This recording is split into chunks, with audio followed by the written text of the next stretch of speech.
Tunapofika leo kwenye Zaburi 144, vizuri, maadui wa Daudi wanamfanya maisha yake kuwa magumu tena, na anamlilia Bwana hapa katika mstari wa 7, niokoe na uniokoe kutoka kwa mafuriko mengi, kutoka kwa mkono wa wageni ambao vinywa vyao vinanena uongo, na mkono wao wa kulia ni mkono wa udanganyifu.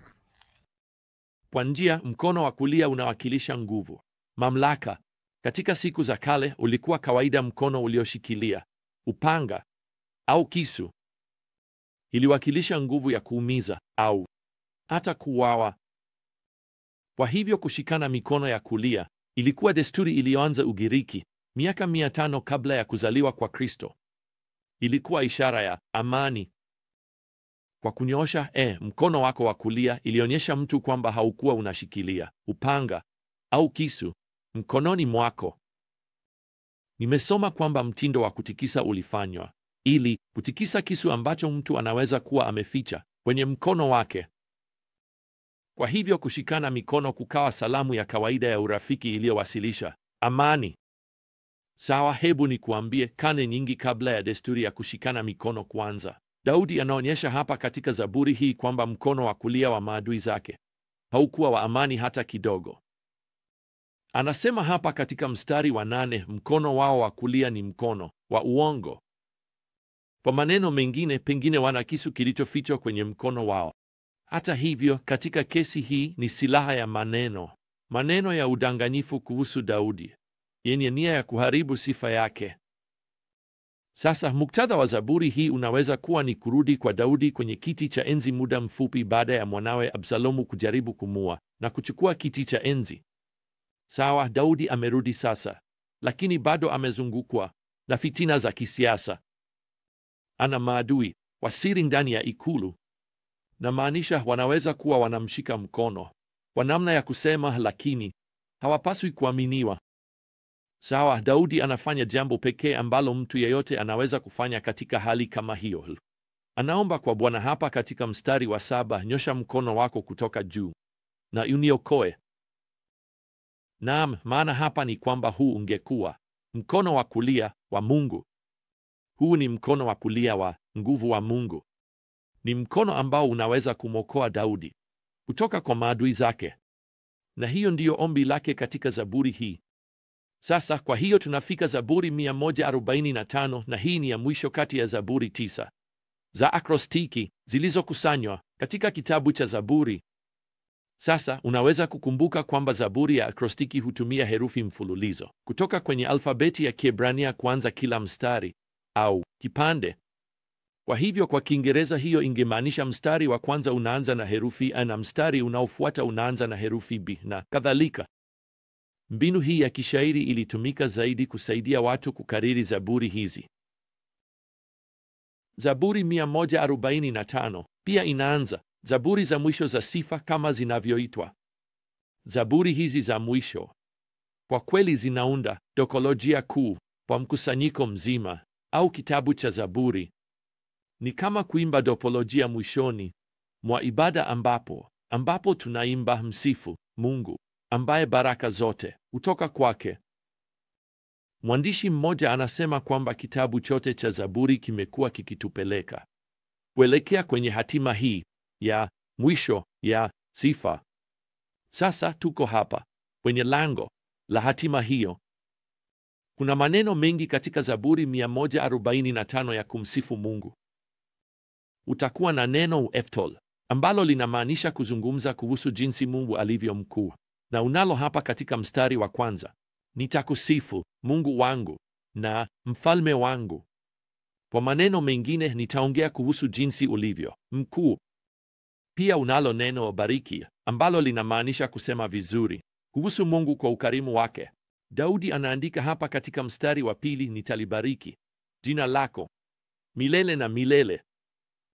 Neno lingine tunalopata hapa ni neno sifu au kusifiwa, na hilo linahusu kumtukuza Mungu kwa sifa zake za ajabu. Huo ni mstari wa 3, mkuu ni Bwana na anastahili kusifiwa sana, na ukuu wake hauchunguziki.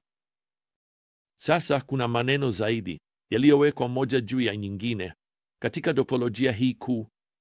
Daudi anazungumzia kuhusu kupongeza, anazungumzia kutafakari, kumimina, kuimba kwa sauti, kutoa shukrani. Jumla ya mara 16 katika Zaburi hii Daudi anapata njia ya kumsifu Bwana, na anataka kuhakikisha tunaelewa ni kwa muda gani atamsifu Mungu na ni kwa muda gani tutamsifu Mungu, kwa sababu mara 3 hapa katika Zaburi hii anazungumzia kumsifu Mungu milele na milele.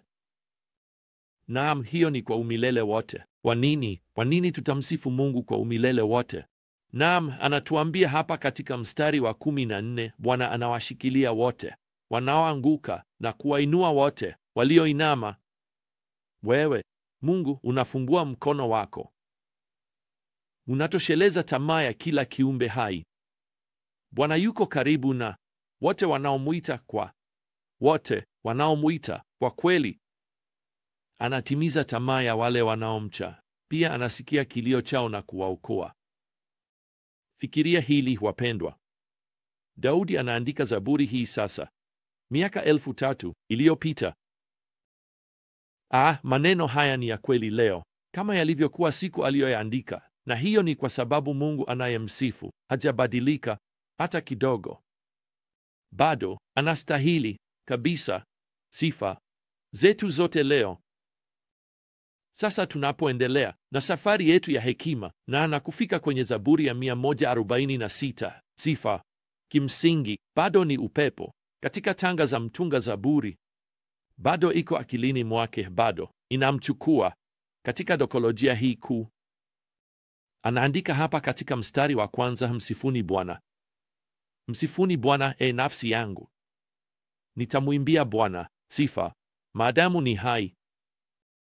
Kisha yeye anatoa, kama utagundua, onyo hili hapa katika mstari wa 3, usiweke tumaini lako kwa wakuu, ambao ndani yao hakuna wokovu. Pumzi yake inapomwacha, anarudi ardhini. Siku hiyo hiyo mipango yake inakufa. Unajua, licha ya onyo hilo, inaonekana kwamba watu daima wanatafuta mtu huyo mmoja, mtawala huyo mmoja, mtu huyo mmoja ambaye atawaongoza kutoka kwenye mateso yao ya pamoja. Nimeishi vya kutosha kujua kwamba ingawa Mungu anateua wagombea wake kwenye ofisi zao za kisiasa, kwenye viti vyao vya enzi, basi hatuwezi kuweka tumaini letu kwa yeyote kati yao. Mwandishi wa Zaburi anaandika hivi hapa katika mstari wa 5, heri mtu ambaye msaada wake ni Mungu wa Yakobo. Basi angalia anachoweza kufanya. Mstari wa 7, Bwana huwafungua wafungwa. Bwana hufungua macho ya vipofu. Bwana huwainua wale waliopinda. Bwana anawapenda wenye haki. Bwana anawaangalia wageni. Anawategemeza wajane na yatima. Lakini njia ya waovu anailetea uharibifu. Sasa wapendwa, hakuna mtu yeyote mwenye mamlaka leo ambaye anaweza kufungua macho ya vipofu.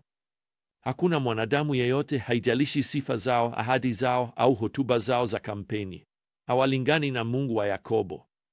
Na wacha nikuambie, Mungu wa Yakobo hajawahi kuchaguliwa ofisini. Yeye hayuko kwenye uchaguzi wowote wa kuchaguliwa tena. Ofisi yake ni ya milele. Kwa nini? Kweli, yeye ni mfalme mwenye enzi wa ulimwengu na utawala wake ni wa milele. Sasa kama unavyoweza kutarajia, ukiwa na ukweli huu akilini, Zaburi 147 itajaa sifa kwa Mungu. Utagundua katika Zaburi hii hapa kwamba Yerusalemu pamoja na Sayuni, ambalo ni jina lingine la jiji la Yerusalemu, hapa ndipo hekalu la Bwana lilipokuwa. Inawakilisha ibada na utukufu unaohusiana na yeye. Sasa kwa sababu tu Yerusalemu inaweza kuwa mbali na unapoishi leo na hekalu halipo tena, hiyo haimaanishi kwamba Zaburi hii imepitwa na wakati. Kuna Yerusalemu mpya inayokuja siku za usoni. Imeelezewa katika kitabu cha Ufunuo sura ya 21. Ni mahali ambapo Yesu Kristo atatawala siku moja katika ufalme wake wa milenia wa miaka 1000. Hii mji mkuu wa Mungu, nyumba ya Baba ikipumzika pale ikiwa ya dhahabu, ambayo hatimaye inakuwa makao ya milele ya kila muumini wa kweli, Myahudi na mataifa. Naam, Huyu mwandishi wa Zaburi anaonekana kutuelekeza kwenye utawala huo wa utukufu, siku hiyo ya ufalme wa utukufu. Anasema hapa katika mstari wa 2, Bwana anajenga Yerusalemu, yaani anawijenga tena katika utukufu wake wote. Anawakusanya waliofukuzwa wa Israeli. Sasa licha ya kutazamia utawala huo wa utukufu wa Kristo duniani, sababu anazotupa hapa za kumwabudu Mungu ziko katika wakati wa sasa. Anasema hapa katika mstari wa 3, anaponya waliovunjika moyo na kufunga majeraha yao. Mstari wa 6, anawainua wanyenyekevu. Mstari wa 8, anatayarisha mvua kwa ajili ya dunia. Anaotesha nyasi milimani. Na hivyo inaendelea katika Zaburi hii. Unajua hii inafanya nini? Hii inatukumbusha leo, wapendwa, kwamba tuna sababu nyingi za kumsifu Mungu. Ikiwa tutatazama tu, tuna sababu nyingi leo za kumpa sifa. Msifu kwa neema yake ya wokovu. Unaweza hata kumsifu kwa mvua ile uliopata siku nyingine, ambayo ilimaanisha vizuri, ilibidi ukate nyasi, lakini angalau ni kijani. Hivi sasa leo, katikati ya matatizo yako, chini ya uzito wa mizigo yako, unapopitia labda hasara fulani ya maumivu, kumbuka kwamba Mungu yuko pamoja nawe. Anaweza kuwa asiyeonekana, lakini nguvu za ufalme wake, mkono wake wa kulia wa mamlaka, hauwezi kushindwa. Mipango yake kwako, ahadi zake kwako, vizuri, bado ni za kweli. Na ahadi zote hizo siku moja zitatimia. Vema, kwa hayo tumemaliza muda wetu kwa leo. Hadi safari yetu ya hekima ijayo, neema ya Bwana Yesu Kristo na upendo wa Mungu na ushirika wa Roho Mtakatifu uwe nanyi nyote. Amina.